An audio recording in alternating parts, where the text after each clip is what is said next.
আসসালামু আলাইকুম ওয়া রাহমাতুল্লাহ। আমাদের সবচেয়ে বড় যে সম্পদ সেটা হচ্ছে আমাদের ঈমান।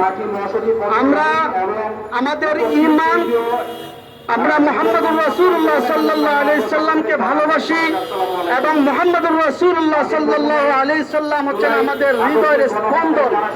আমরা আমাদের জীবনের চেয়ে, আমাদের সম্পদের চেয়ে, আমাদের স্ত্রী সন্তানের চেয়ে, আমাদের পিতা মাতার চেয়ে আমরা ভালোবাসি আমাদের নবী হযরত মুহাম্মদ মুস্তাফা সাল্লাল্লাহু আলাইহি সাল্লামকে। আমাদের নবীকে নিয়ে যারা যেই কুলাঙ্গার কটূক্তি কথা বলবে, কোন প্রকার অবান্তর কথা বলবে, আমরা তাদের চোখ রাঙানিকে পরোয়া করব না, তাদের বিরুদ্ধে আমরা কঠোর ব্যবস্থা নিব।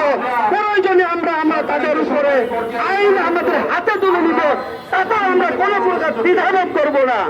আমরা মুহাম্মদুর রাসূলুল্লাহ সাল্লাল্লাহু আলাইহি সাল্লামকে এতটাই ভালোবাসি, তার চরণ তলে আমাদের জীবনকে বিলিয়ে দিতে প্রস্তুত। আমাদের হৃদয়কে, আমাদের কলিজাকে আমরা বিলীন করে দিতে পারি হযরত মুহাম্মদ মুস্তাফা সাল্লাল্লাহু আলাইহি সাল্লামকে আমরা ভালোবাসি। অতএব আমরা সাবধান করে দিচ্ছি, তখন আল্লাহ রাসূল সাল্লাল্লাহু আলাইহি সাল্লামকে নিয়ে কোন প্রকার কটূক্তি করবেন না।